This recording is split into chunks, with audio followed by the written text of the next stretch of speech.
All right, Improvisation Center is back again with the Scion. Yep, 2007 Scion Tc, and well, we're back underneath the fender well again. This time to simply change brake pads. Another simple job, but for those that haven't done this before, you'll probably want to know some of this little simple information so you can get it done pretty quickly. Simple thing. You got our brake caliper right here held on by two bolts. Bolt right there, bolt right there. Both of those bolts are a 14 millimeter. Unless you happen to replace them with something else, they should be a 14 millimeter. There's also a hex head right here, with a threaded bung right here for the bolt. That's a 17 millimeter. You'll have to put the wrench on there to hold that stationary while you take it off, otherwise the shit will just spin around. But like I say, you take those two bolts off, caliper should come right off, obviously, unless you have some other problems like a stuck caliper or whatever. But caliper should come off. Worst case, you might have to put a flathead screwdriver right here or something just to give it a little pry up to get it free. Then you'll want to set it somewhere so you're not just having it hang on the brake line, so you don't have any damage done to your brake line by letting it hang. But yeah, I'll go ahead, take this crap off, and we're going to examine our brake pads because I know they are low, so stand by.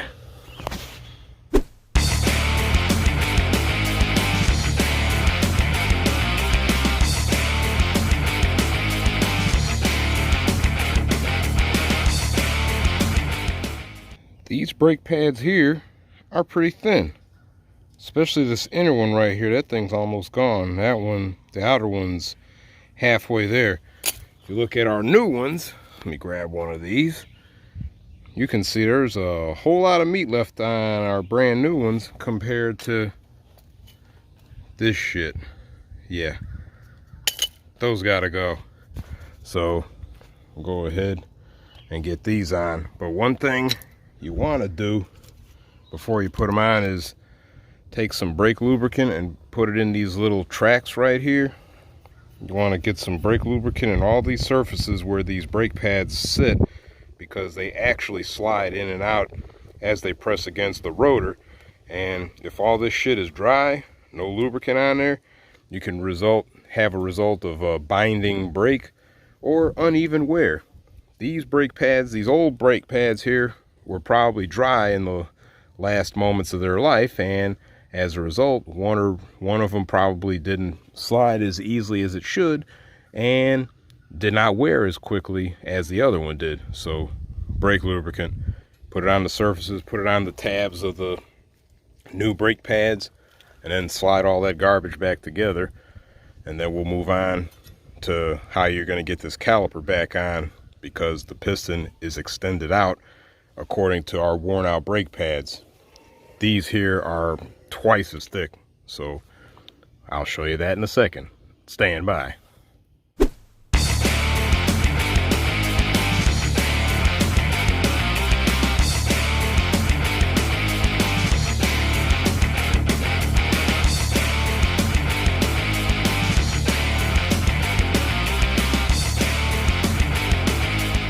Okay, with our new brake pads greased up and installed, we have a thicker area that we have to account for.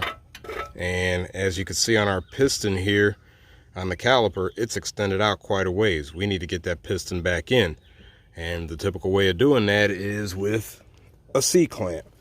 But you don't just simply put it on there.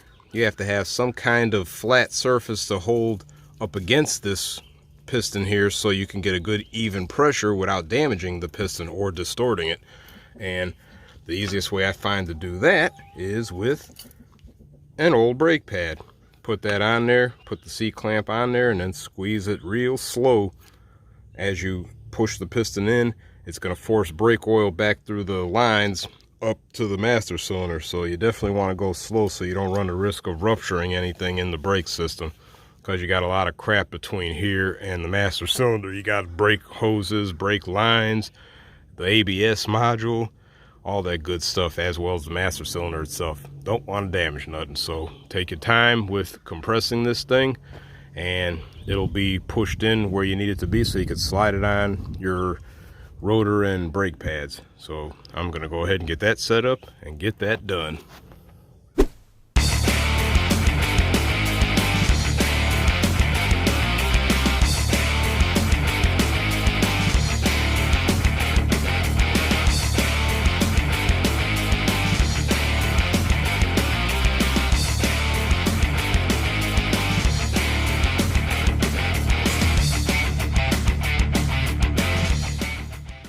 Alright, just for a visual here, we have our brake pad in place here against the piston with our caliper situated against the back of the, or not caliper, our C-clamp braced against the back of the caliper, and the other end braced against the brake pad.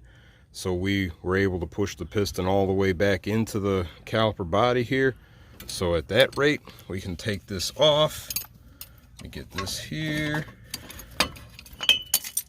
Take that off, and as you can see, everything is straight.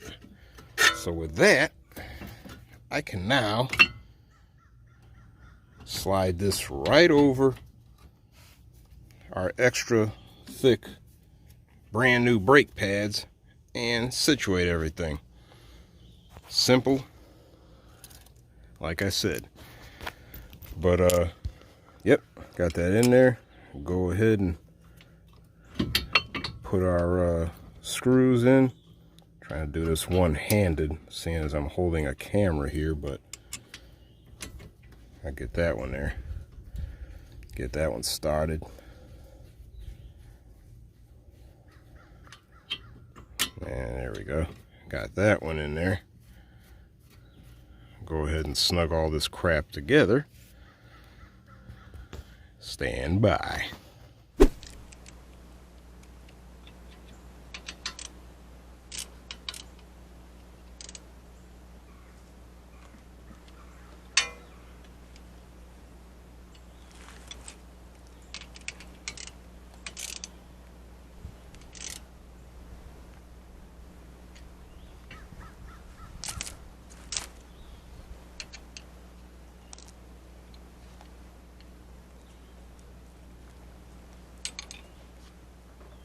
Sometimes get the wrench stuck. You have to get it off. Need a little help sometimes to do that. But as you can see, everything is together. Got our two bolts snugged up. Held this shit down in order to get the bolts tight. Piston is pushed in order to fit the caliper around the thicker brake pads. Brake pads have grease on there so they could slide better during normal operation. With that, that is all it takes to put brake pads on a Scion, and probably 90% of other cars on planet Earth that use front disc brakes. So yeah, simple thing. Like I said, 14 mils, 17s on these hex tread nut, whatever the hell you want to call them. Need a C-clamp. Use an old brake pad to help push the piston in. Need some brake grease in order to grease all this junk up so it'll work good, and that's pretty much it. For operation, when you start your car up, you're going to want to pump the pedals some so you can make the brake system push oil back through everything and push the piston out up against the brake pads so everything will be nice and solid before you take off. You don't want to just put it into gear and then roll out and find out for about 1 second you have no brakes. So yeah, just reseat everything before you start moving. But yep, that's all to it. So I'm gonna go ahead and do the other side off camera and keep moving along. So till next time, same deal. Like, subscribe, notifications. Catch more of our hijinks and shenanigans with stuff like this. And appreciate your patronage. I will catch you later.